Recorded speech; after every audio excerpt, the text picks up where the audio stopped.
함께 기도드리겠습니다. 기도하겠습니다. 주님의 은혜 감사합니다.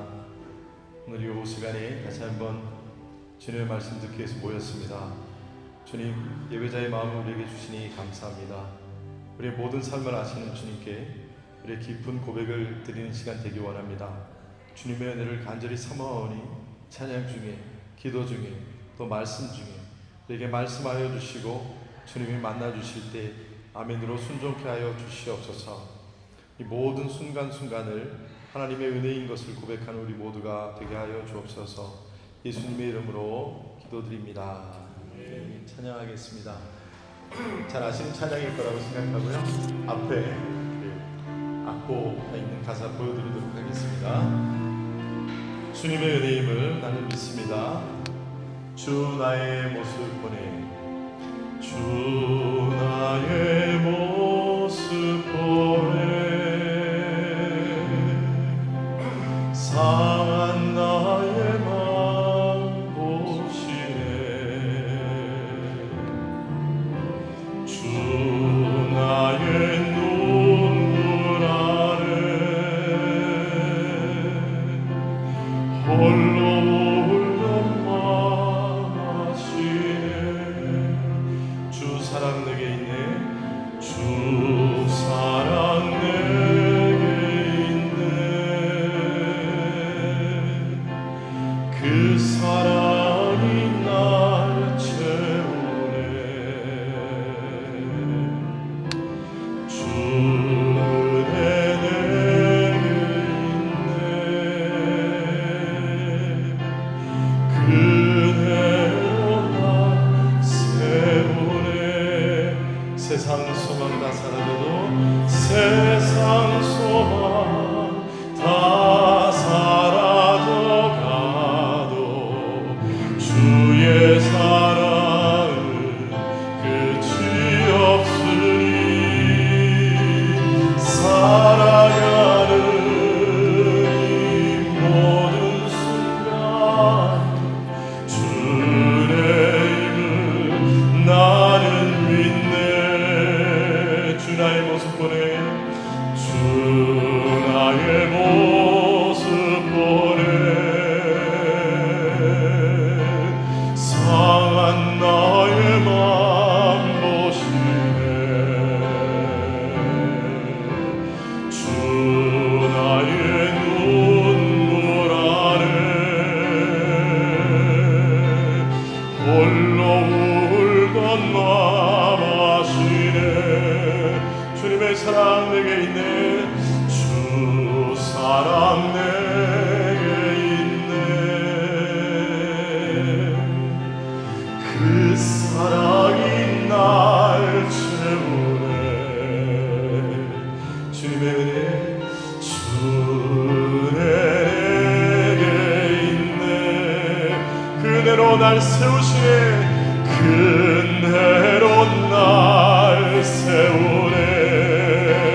세상 소망, 세상 소망 다 사라져가도 주의 사랑은 끝이 없으니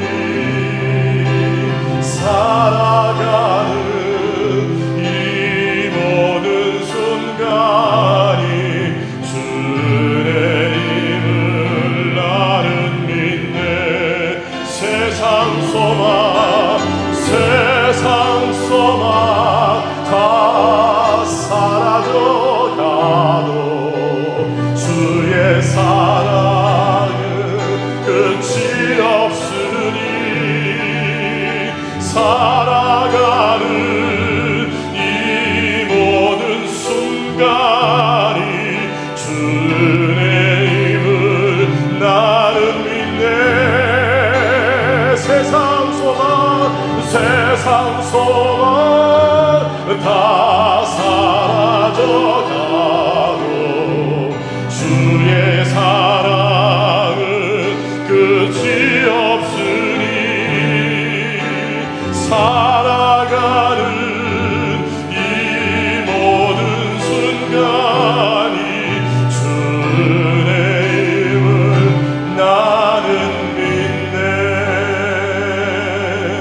말씀하실 때 우리 교회의 부흥을 위해서 기도해 주시고 우리 개인의 부흥을 위해서 기도해 주시고 하나님께서 오늘 주신 말씀처럼 우리 서로가 서로를 세울 수 있는 주님의 제자가 될 수 있는 교회가 되도록 주님 인도하여 주십시오. 함께 한 음성으로 기도하겠습니다. 기도합니다.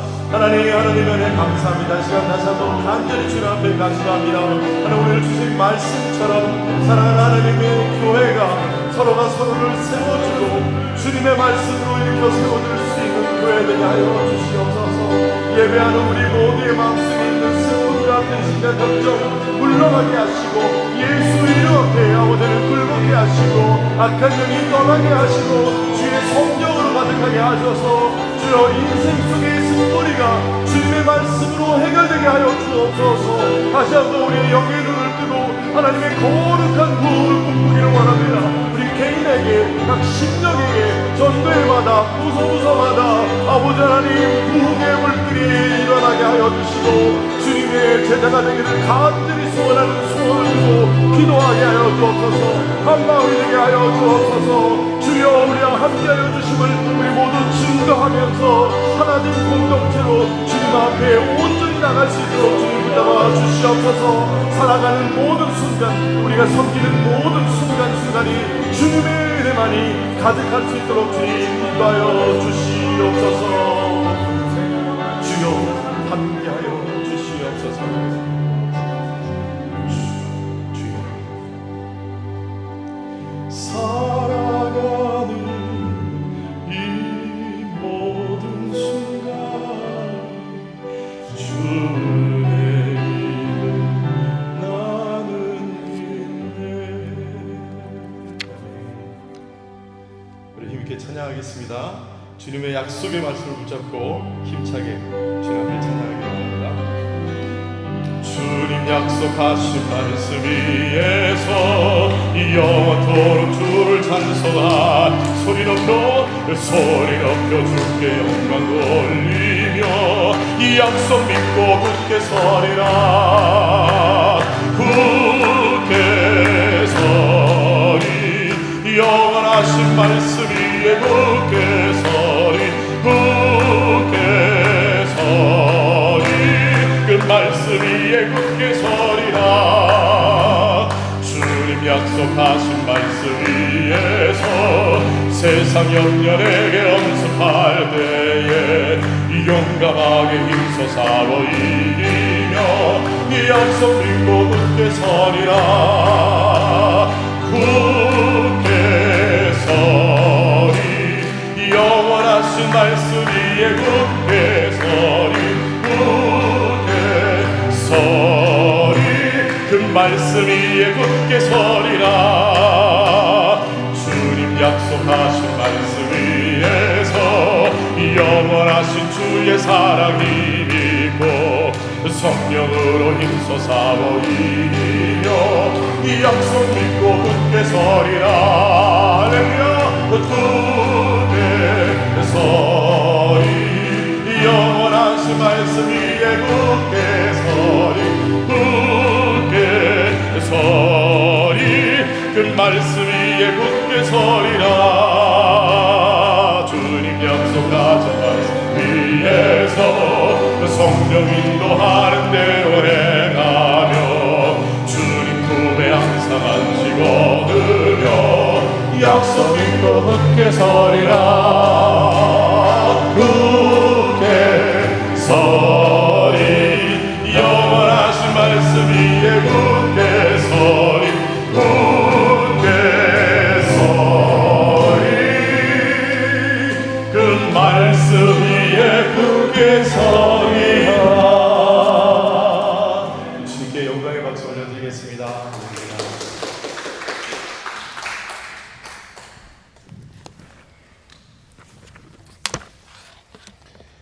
말씀을 보겠습니다. 말씀은요, 창세기 16장 7절에서 16절까지 있는 말씀 내용입니다. 창세기 16장 7절에서 16절. 제가 한 절, 성도님들이 한 절 교독하도록 하겠습니다. 창세기 16장 7절에서 16절입니다.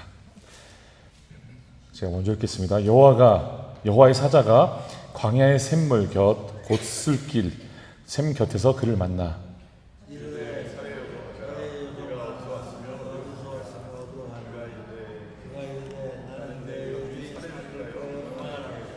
여호와의 사자가 그에게 이르되 내 여주인에게로 돌아가서 그 수하에 복종하라.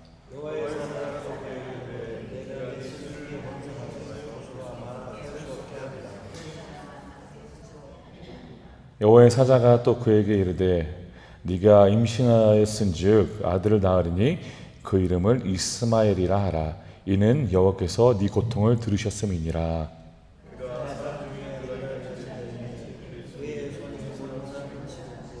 온 사람의 손이 그를 춤추며 그 모든 형제와 태양에서 살리라. 하갈이 자기에게 이르신 여호와의 이름을 나를 살피시는 하나님이라 하였으니 이는 내가 어떻게 여기서 나를 살피시는 하나님을 배웠는고 함이라. 그렇으며 그것은 가데스와 베레 사이에 있더라.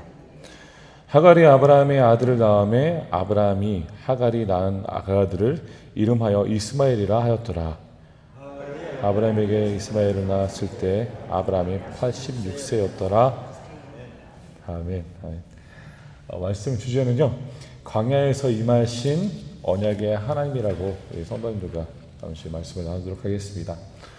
우리가 지난주에 나눈 말씀의 내용을 잠시 되새겨 보면요, 지난주에 모세와 그리고 아브라함과 하갈이 하나님의 때를 기다리지 않고 본인의 마음대로 이제 그 종을 취하여서 자식을 갖는 그런 행위를 보였다라고 지난주에 말씀을 통해 나눴습니다.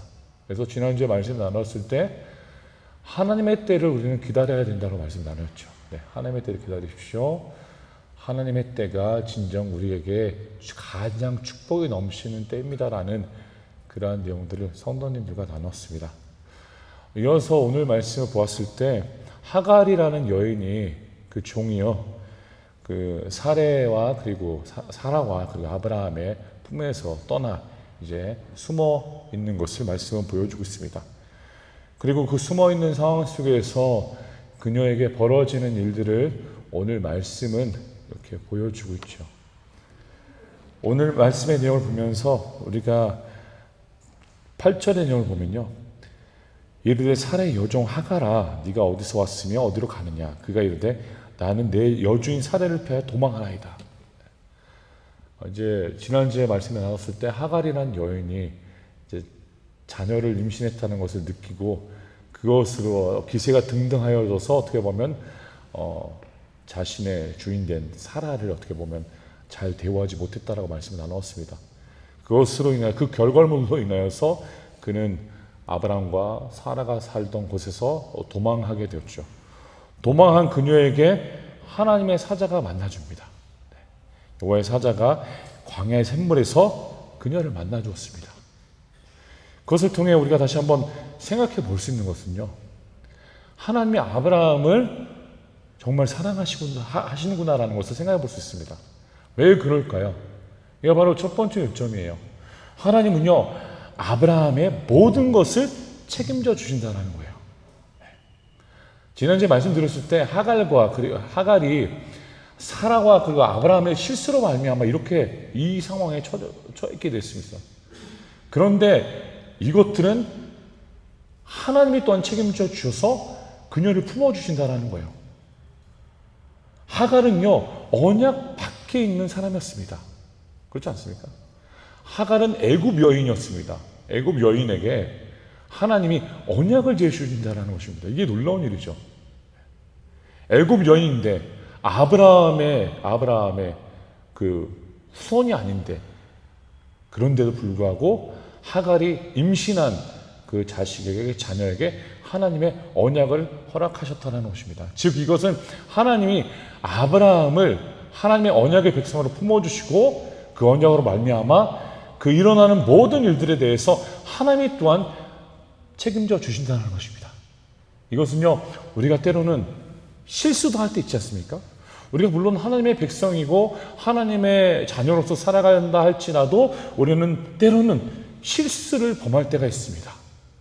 실수를 범할 때에도요, 하나님이 그런 실수를 또한 하나님의 손으로 하갈이라는 하녀를, 종을 품게 하여서 하나님이 그것들을 책임져 주시는 것을 우리는 이 말씀을 통해 볼 수 있다는 것이죠. 저는 이 말씀 내용들을 보았을 때 우리 사도 바울도, 오전에 나눈 사도 바울도 마찬가지지만 아브라함도 그래요. 점진적으로 갈수록 그들이 하나님과 더 동행하게 되었고 그것을 통해 하나님의 은혜를 더욱더 깨닫게 되었다라고 저는 말씀을 드려봅니다. 점진적으로 성장했다는 거예요.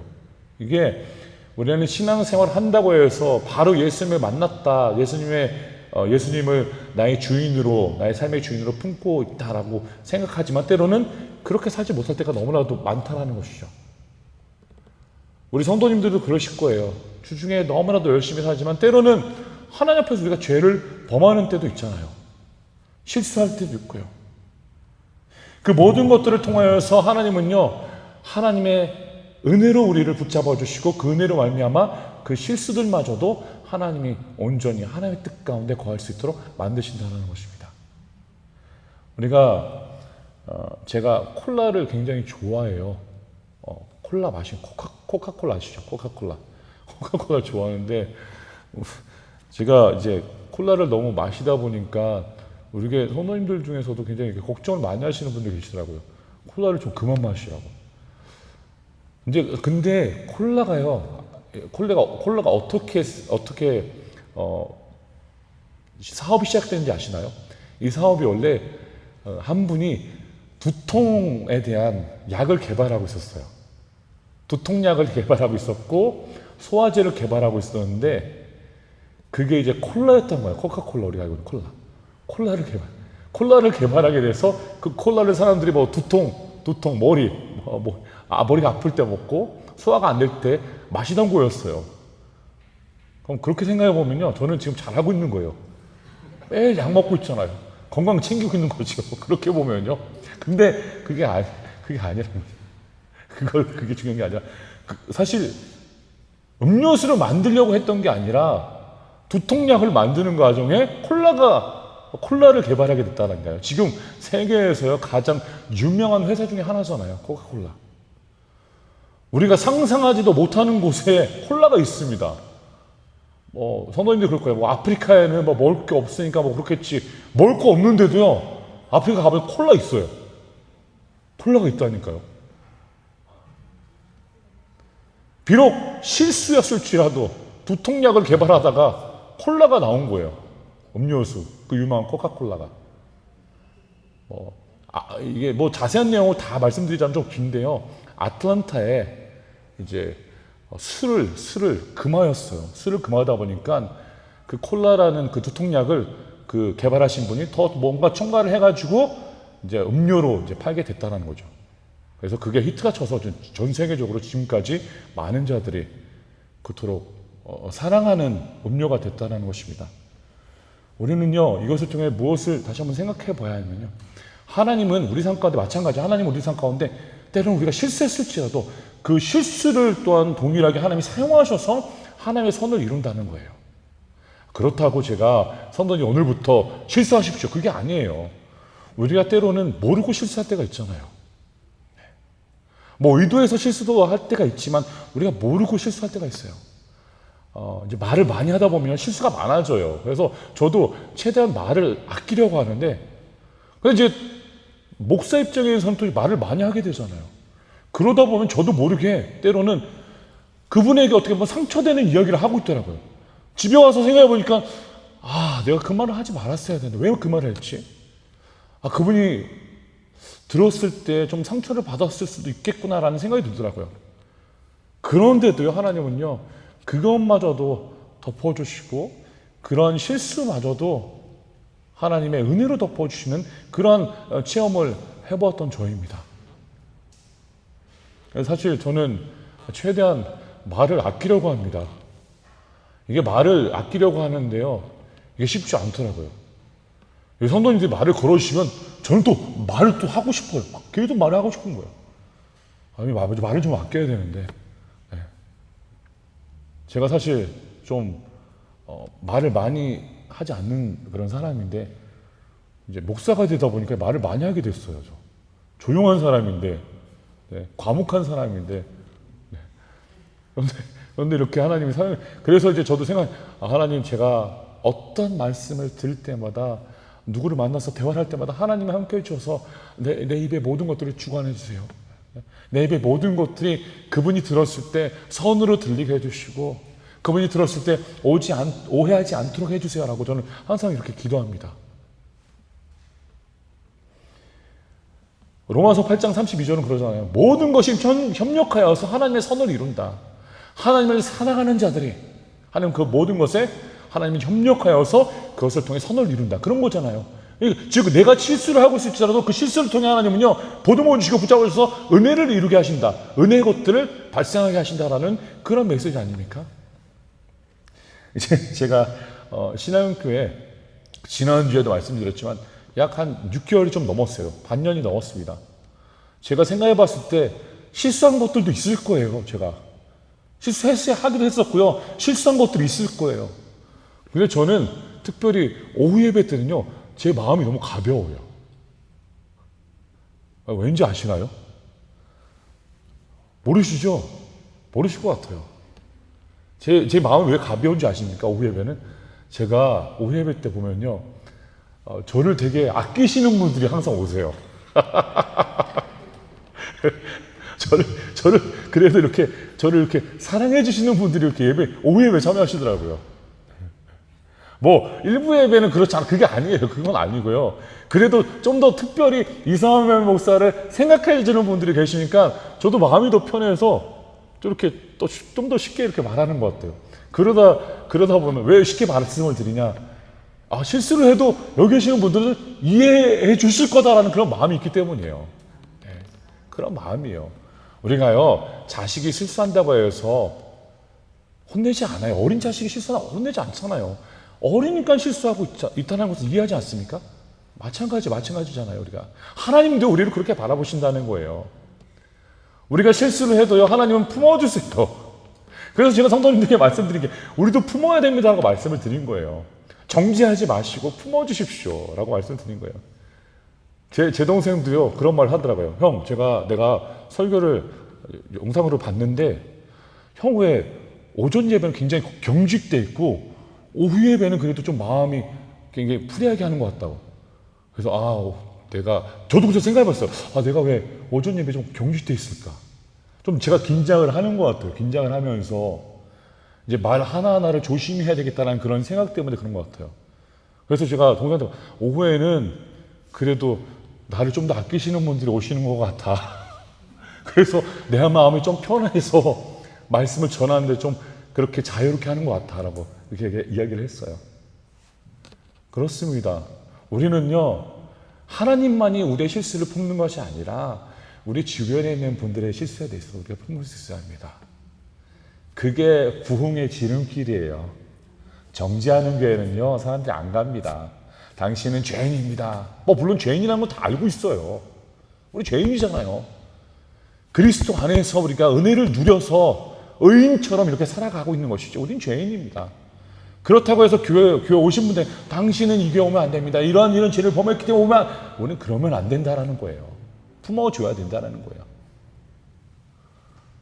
사랑하는 우리 신앙교회 성도 여러분, 하나님은 아브라함의 실수마저도 품어주셨습니다. 아브라함의 실수는 무엇입니까? 하갈이라는 여인의 실수인데 하나님 하갈마저도 품어주시잖아요. 책임져 주시잖아요. 그런 마음을 가져야 된다는 것이죠. 하나님은 우리의 모든 것들을 책임져 주시며 그 모든 것들을 통하여서 하나님은 일하여 주십니다. 그래서 저는 하나님께 감사해요. 내가 6개월 동안 실수한 부분들도 분명 있었을 텐데 하나님이 그래도 긍휼히 여겨주셔서 이렇게 사역을 할 수 있도록 해주시는구나. 저도 이런 생각을 했어요.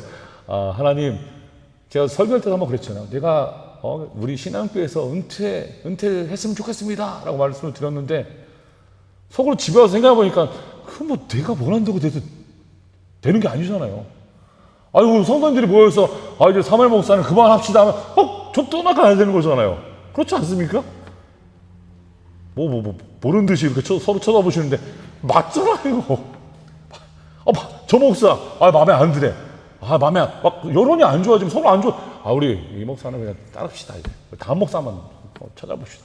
그럴 수 있는 거 충분히 그러잖아요. 예. 그래서 저도 내가 그냥 내 생각만 이렇게 뱉어낸다라는 생각이 들더라고요. 그런데도요, 성도님들 그렇게 듣지 않으셨잖아요. 저 목사가 그래도 우리를 사랑하는 마음을 갖고 이렇게 교회를 사랑하는 마음을 갖고 섬기고자 하는구나. 내 마음이 그 마음이 교만해서 내가 마치 신앙교회를 내가 다 해먹겠다는 그런 마음을 보시지 않았잖아요. 그런가요? 우리 김희선 감사합니다 권사님. 권사님 아니라고 확실히 아니에요. 아니잖아요. 그런 마음이 아니라 그런 실수마저도 하나님은요, 우리 성도님들 마음을 이 목사가 저 사무엘 목사라는 사람이 교회를 사랑하고 있구나. 그러니까 우리도 더 열심히 해보자. 그런 마음을 저는 주셨다고 생각합니다. 사랑하는 우리 신앙교 성도 여러분, 하나님은 아브라함의 실수를 품어주시고 안아주십니다. 마찬가지로요, 우리가 이러한 실수를 범해도 하나님이 그렇게 품어주시는 것을 기억하면서 우리도 우리 주변에 있는 성도님들에 대한 그러한 오해와 실수가 있을지라도 품어주시기를 간절히 소원합니다. 품어주는 교회는요, 부흥하는 교회입니다. 품어주는 교회는요, 사랑이 있는 교회입니다. 그러한 사랑으로 우리 교회가 하나님이 우리를 품어주시고 하나님이 아브라함의 실수 하갈이라는 그 여인을 품어주신 것처럼 우리 또한 품어주시기를 간절히 소원합니다. 두 번째로는요, 말씀의 내용을 보시면요, 7절 8절의 내용은 하나님이 하갈이라는 사람을 만나주십니다. 광야에서 하갈이라는 그 여인을 만나주십니다. 그 여인의 마음은 어땠을까요? 지금 주인들로부터 쫓겨난 상황이에요. 쫓겨났어요. 쫓겨난 상황인데 지금 어떻게 할 바 모르는 그러한 상황 속에서 주님이 찾아가셨다는 거예요. 제가 이제 어렸을 때 이제 아버지랑 이게 너무 트러블이 많았어요. 아버지가 생각하는 것과 내가 생각하는 너무 트러블이 많다 보니까 내 마음에 어떤 순간에 그런 생각이 들더라고요. 여기서 도망가야 되겠다. 아니면 독립을 해야 되겠다. 그게 제가 한 15살 정도 때인데요. 제가 가서 이제 집을 알아봤어요. 15살 때. 집을 알아보고, 그리고 월세가 얼마인지, 전기세가 얼마인지, 그리고 물세가 얼마인지 알아보고 계산기를 두드려 보니까요, 계산이 안 나오더라고요. 이거는 불가능하구나. 그냥 집에 있어야 되겠다. 집 떠나면 고생이구나라는 생각을 하면서 그냥 집에 있자. 아버지가 저래도 그래도 나를 사랑해주고 밥은 챙겨주시니까 그냥 집에 있자. 근데 제 동생은요, 한 번 집을 나갔어요. 대단하더라고요. 제 동생은 나 집에 나갈 거라고. 그래서 이거 내가 계산기를 두드려 봤는데 이게 안 나와, 이게. 난 그래도 갈 거라고 하더라고요. 사실 성적을 좀 좋게 안 받아서 아버지한테 혼날까봐 이렇게 사실 동생이 집을 떠난 거거든요. 그놈의 성적 때문에. 제가 어렸을 때 가장 좋아했던 영화 중에 하나가 그 성적이랑 관련이 있어. 인생은 성적순이 아니잖아요. 그런 내용 기억하십니까? 인생은 성적순이 아니. 너 그 영화 보면서 항상 감동받았어요. 우리 아버지의 마음이 저 마음이 돼야 되는데 이게 인생이 성적이 아닌데. 그러니까 제 동생이 집을 떠나더니 바로 한 이틀 뒤에 돌아오더라고요. 그러니까 이게 집 떠나면 고생이에요. 이 하갈도요, 마찬가지. 하녀지만, 종이지만 집 떠나면 고생이라는 것을 알고 있었죠. 그런데 그 상황 속에서 그 어느 누구도 그녀를 만나주지 않을 그때에 하나님이 만나주셨습니다. 세상에서 그 어느 누구도 성도님들을 만나주지 않을 그때에 있을지라도 하나님은 만나주십니다.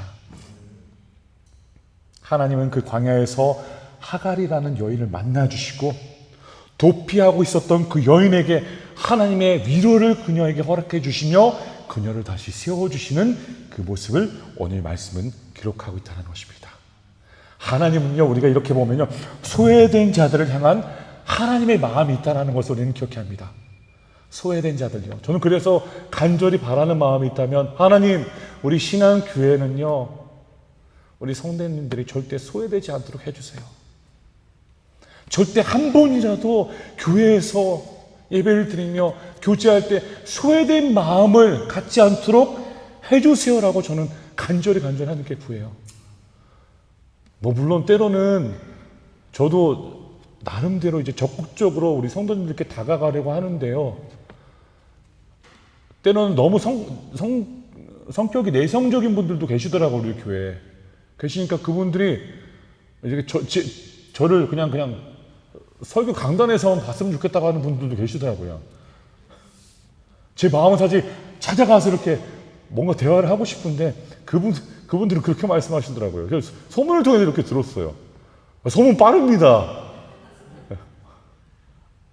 어느 성도님, 그 성도님 제가 더 가까이 하고 싶은데 어려워요. 그러니까 그분이 말을, 목사님, 그분은 그냥 목사님 강단에서만 보고 싶다고 하시네요. 그래서 제가, 그런가요? 말씀을 또 한번 드렸잖아요. 제가 우리 교회 성도님 중에서 교회를 안 나오시길래 제가 연락을 했어요. 연락을 하니까 제가 이제 연락을 받으셨겠죠. 여보세요 하니까 그분도 여보세요, 성도님 이사무엘 목사입니다 하니까 바로 뚝 끊어버리시더라고요. 내가 핸드폰을 들고 한참 있었어요. 어떻게 이런 일이 벌어지지? 그러니까 알아보니까 다른 우리 성도님들이 알아보시고 사무엘 목사랑 대화하는 게 약간 그런 부담스러우신 부분이 있다고 하시더라고요. 그래서 그렇게 하신 거라고 이해합니다. 그런 분들 이해해요. 예. 그런데 우리 교회 소외된 자들이 있다면, 성격상 그럴 수는 있지만 우리 교회 소외된 자들이 있다면 한번 찾아가 주시기 바랍니다. 그런 분들도 있어요. 제가 말씀드리고 그 교회에 그냥 조용히 있다가 예배드리고 그냥 가시고자 하는 분들도 있겠지만, 또 반대로 교회에서 교제하고 싶고 만나고 싶고 대화하고 싶어 하시는 분들이 계시는데, 그렇게 못 하신다면요, 우리는 찾아가 주시고 그분들과 만나줘야 된다는 거예요. 하나님은요 소외된 자들을 항상 찾아가셨어요. 예수님도 보세요. 병든 자들과 함께하였고, 그때 그 당시에 사회적으로 소외된 자들과 손을 붙잡아주며 그들과 함께하며 동행하셨다는 것입니다. 마찬가지예요. 오늘 말씀의 내용을 보면 10절, 여호와의 사자가 또 그에게 이르되 내가 네 씨를 크게 번성하여 그 수가 많아 셀 수 없게 하리라. 여호와의 사자가 또 그에게 이르되 네가 임신하였은즉 아들을 낳으리니 그 이름을 이스마엘이라 하라. 이는 여호와께서 네 고통을 들으셨음이니라. 이스마엘. 상징적인 것들을 보여주는 것이죠. 하나님은요 우리의 고통을 알고 계십니다. 우리의 고통을 지금 다 듣고 계신다는 것입니다. 사랑하는 우리 신앙교 성도 여러분, 광야 속에 우리를 찾아오시는 하나님이십니다. 그뿐만이 아니라 하나님은요 하갈을 찾아갔을 때 그녀의 이름을 알고 계셨습니다. 그냥 여인아, 종아 그렇게 부르시지 않고요, 하갈이라고 불렀습니다. 하나님은 우리의 이름을 아십니다. 우리의 이름을 아신다라는 것은요, 우리의 상황마저도 그 모든 것들을 하나님이 아신다라는 것을 꼭 기억하시기를 간절히 소원합니다. 하나님은요 우리를 절대 혼자 두시지 않습니다. 하나님은 우리와 동행하시며 우리를 지켜 바라보고 계시는 그러한 하나님이십니다. 그래서 하갈이라는 이 여인이요 이러한 말씀을 기록하잖아요. 나를 보시는 하나님이다. 나를 보시는 하나님, 나를 들으시는 하나님이라는 것을 이스마엘이라는 자식 이름을 통해서 알게 하셨고요, 또한 하갈마저도 나를 보시는 하나님이시다. 엘로이 하나님이시다. 나를 바라보고 계시는 하나님이시다. 사랑하는 신앙교회 성도 여러분, 하나님 우리를 지금 바라보고 계시면서 또한 우리의 모든 이야기를 듣고 계시는 분이십니다. 할렐루야. 그런 마음을 품고 살아가십시오. 하나님 우리를 듣고 계시는구나. 하나님 우리를 바라보고 계시는구나. 하나님은 나의 이름을 아시는구나. 세상 사람들이 모를지라도, 교회 성도님들마저도 우리의 이름을 모를지라도, 나의 이름을 모를지라도 하나님은 아십니다. 소외된 자들을 위해서 하나님은요 그들을 찾아가 주시고 그들을 붙잡아 주신다는 것을 다시 한번 오늘 말씀을 통해서 마음속에 꼭 담으시기를 간절히 소원합니다. 이어서 마지막으로는요, 세 번째인데요. 하나님이 이스라엘 외에 민족도 자신의 계획 안에 두고 계신다라는 거예요. 할렐루야. 할렐루야. 우리가 오늘 오전의 말씀을 묵상할 때 하나님이 왜 사울을 선택하셨습니까? 사울을 선택하셔서 이방인들을 위해서 그들에게 복음을 제시하라고 선택하시지 않았습니까? 할렐루야예요. 그래서 왜 그렇습니까? 그래서 저희들은요 유대인들이 아니잖아요. 아브라함의 혈육의 후손들이 아닙니다. 그런데도 불구하고 하나님의 은혜로 말미암아 사울이라는 사람을 선택하여서 사울로 말미암아 복음을 제시하게 했고 이방인들에게 복음을 제시함으로 인하여서 그 이방인들이 예수님을 만나게 되고 성령 하나님을 통하여서 우리가 또 하나님의 백성이 은혜의 하나님의 백성이 되었다라는 것을 우리는 알게 됐다는 것입니다. 그렇습니다. 하나님은요 하갈이라는 여인을 통하여서 이것들을 우리에게 보여주고 있는 것이죠. 즉 이스라엘 백성뿐만이 아니라 그 외의 백성일지라도 하나님을 따르는 자들에게 하나님의 언약이 동일하게 또한 우리에게도 적용이 된다는 것입니다. 그래서 우리는 동일한 하나님을 믿고 있지 않습니까? 우리는 하나님을 믿습니다.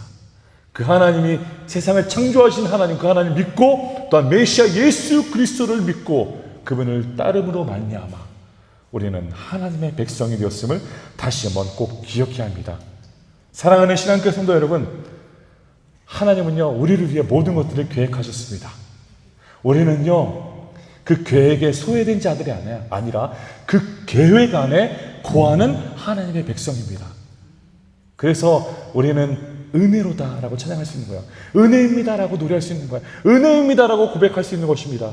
왜 그렇습니까? 모든 것들이 세상의 모든 것들을 통하여서 하나님이 우리를 세워주시고 우리를 붙잡아주시고 우리를 그 계획 안에 두셔서 우리가 그 은혜로 살아갈 수 있도록 만드셨다는 것입니다. 그래서 우리는 다시 한번 하나님께 오늘 또한 감사한 마음을 가져야 합니다. 하나님은 유대 민족만을 선택하신 것이 아니라 하나님의 백성들, 이곳에 모인 이방인들, 저 같은 이방인들, 성도님들 같은 이방인들을 부르셔서 그 복음의 그늘 아래 거하게 하셨다는 것입니다. 그래서 오늘 말씀을 보십시오. 그 여인에게 말하잖아요. 너가 수하에 복종하라. 다시 돌아가라. 9절을 보세요. 여호와의 사자가 그에게 이르되 네 여주인에게로 돌아가서 그 수하에 복종하라. 돌아가라는 거예요. 그쪽으로 가라는 겁니다. 하나님의 믿음의 조상들 그 사람이 있는 곳으로 다시 가라는 것입니다. 마찬가지입니다. 오늘 이 오후에 주님이 또한 우리에게 말씀해 주십니다. 우리의 마음이 지금 세상을 향하여 있다면 다시 하나님의 그 그늘 아래로 돌아와라. 하나님이 계시는 그곳으로 찾아가라. 그곳에 찾아가서 다시 한번 믿음을 굳건히 세워 하나님과 동행하라 라는 그 메시지를 우리에게 허락하십니다.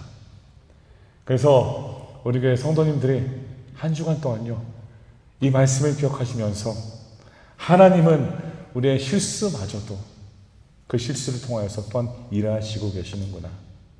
하나님은 사회적으로 소외된 자들 또한 나같이 소외된 자를 찾아주시고 붙잡아 주셔서 내가 이렇게 은혜의 그늘 아래 거할 수 있도록 해주셨구나.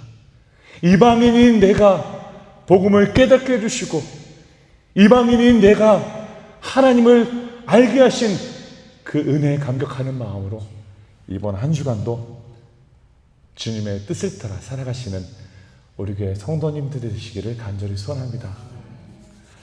제가 그런 생각을 해봤어요. 이제 저도 섬기던 교회가 이민사회에서 좀 떨어져 있던 교회인데요. 그런 생각, 왜 그런 다른 목사님들이 지금 이렇게 교회에서 섬기면서 있는데 이렇게 교회가 많은 교회가 목사를 필요로 하는데 왜 한 명도 나를 안 찾아줄까라는 저도 이렇게 생각을 해봤어요. 브라질 내에서. 그런데 하나님이 또 기억해 주시잖아요. 소외된 자를 불러주시고 소외된 자를 불러줘 사용하시잖아요. 마찬가지입니다. 절대 우리는 그것을 잊지 마십시오. 하나님의 때와 그리고 소외된 자들은 하나님 앞에 없다라는 거예요. 하나님 앞에는 소외된 자가 없습니다. 왜요? 하나님은 모든 자들을 챙겨주시기 때문이죠. 그러니까 우리 성도님들 중에서 때로는 그런 생각이 들잖아요. 내가 나이가 들어서 자식들도 나를 찾아주지 않는구나. 교회도 나를 찾아주지 않는구나. 그런 생각하지 마십시오. 제가 말씀을 드렸잖아요. 연락하시면 됩니다. 이사무엘 목사 연락처 있잖아요. 없으시면은 나가실 때 받아가십시오. 사무엘 목사님 와주세요. 간다니까요. 제가 가겠다니까요. 찾아가겠다니까요. 왜 찾아가냐고요? 함께 말씀을 나누고 은혜 나누고 하나님 나라를 나누는 거예요. 그것을 통하여서 성도님이, 집사님이, 권사님이, 장로님이 내가 사회적으로 소외됐다라는 그런 느낌을 전혀 받지 않도록, 그것을 모두 잊어버리고 오직 하나님을 생각하도록 제가 함께 하겠다는 것입니다. 사랑하는 우리 신앙교회 성도 여러분, 그런 마음으로 한 주간 동안 살아가십시오. 하나님의 때를 기다리시고 지난주의 내용처럼 하나님 앞에는 소외된 자가 없다는 것을 기억하시면서 우리 또한 하나님의 마음을 갖고 주변 사람들을 품어주고 주변 사람들 위해서 복음을 제시하는 하나님의 이방인이 아니라 하나님의 백성으로 살아가시기를 간절히 소원합니다. 기도하겠습니다. 하나님, 오늘도 감사를 드립니다. 부족한 종을 통하여서 우리 교회 성도님들과 말씀을 나눌 수 있도록 허락하여 주시고, 말씀을 나눔으로 인해 우리가 다시 한번 우리는 소외된 백성이 아니라 하나님이 찾아주시고 광야에서도 우리를 만나주시는 하나님을 다시 한번 체험케 하여 주신 감사합니다. 우리 교회 성도님들의 한 주간 광야 같은 세상에 살아갈지라도 하나님 우리를 찾아와 주심을 기억하면서 하나님의 백성으로 온전한 마음을 담고 품고 살아갈 수 있도록 도와주시옵소서. 지금은 우리 주 예수 그리스도의 은혜와 하나님의 무한하고 영원하신 사랑과 성령님의 교통 교제하심이 이 시간 머리 숙여 하나님 아버지 앞에 간절히 구하는 모든 백성들 머리 위에, 하나님의 백성으로 살아가고자 노력하는 모든 성도님들의 가정과 일터와 모든 것 위에 지금으로부터 영원히 함께 계실지어다. 아멘.